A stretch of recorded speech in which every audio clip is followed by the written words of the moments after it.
The ramp.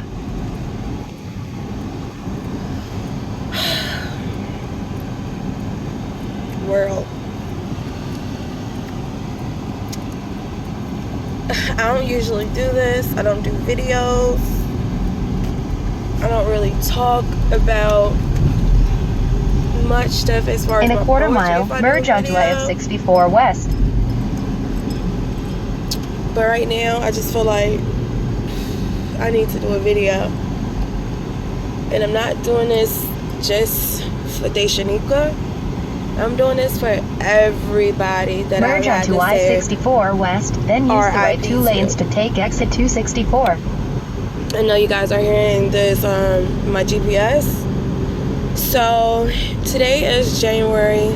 Use the right two lanes to take exit 264. January the 4th. Continue on I-664 South for a half mile. The 4th. In a half mile, continue onto I-664 South. 2016.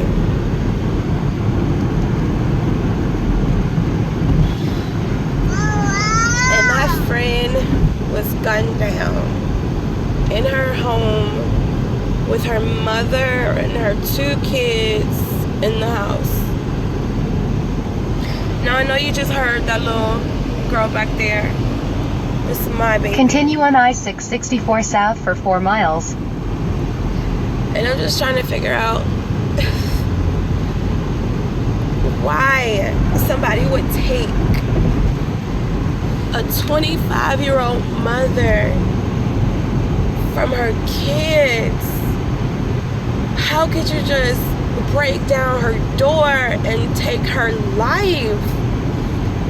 And how is it so easy to take somebody's life?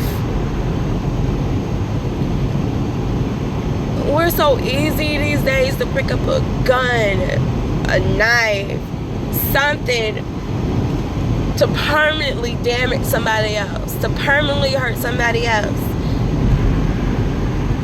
And as we're doing this, we're not even thinking about, or maybe we are thinking about the ripple effect, the other people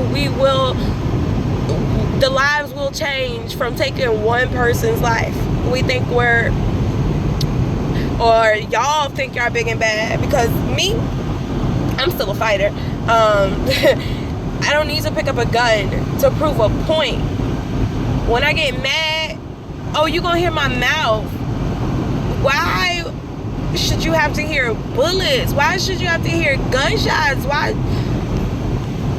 is our generation so stuck on power and wanting to feel empowered that they have to take a life?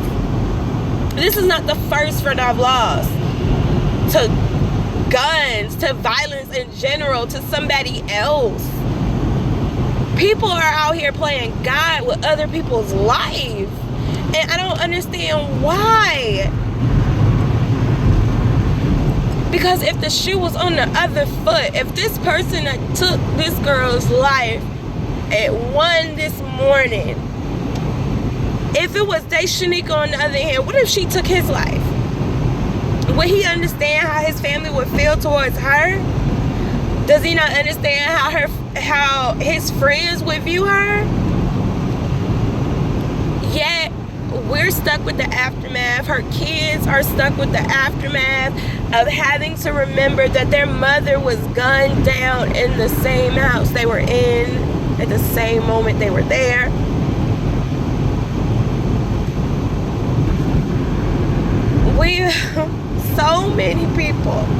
So many people have been lost to unnecessary violence.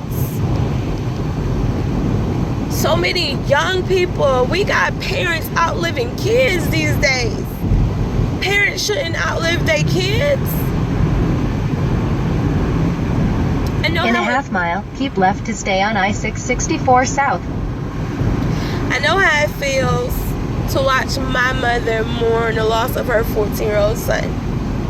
And he died from a heart issue that may have been prevented if we would have known about it sooner. Keep left to stay on I-664 South. But to see how she mourns her son after 13 Continue on years, I-664 south for 16 miles. to have a mother witness her child is murdered, to know that your child was murdered.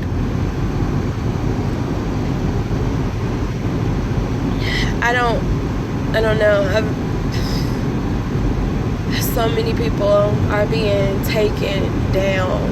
So many lights are being dulled and covered up. So many flames are being extinguished. And I just don't get it. I'm 25. And I think to myself now, what if that was me? What if somebody took my life while my mother and my daughter was in the house? It can happen to anybody. This life is not promised. But to think that it can happen to you, because I never thought that it could happen to her. Out of all my friends that have been killed, I've never thought it was them. Never. And every morning I wake up to see a new RIP post. Like it's a norm. Like it's an okay thing. And I don't get it. RIP should not be a norm for somebody in their 20s, in their 30s, in their 40s. Hell, I feel like when you get to fucking 80, you should still be good. I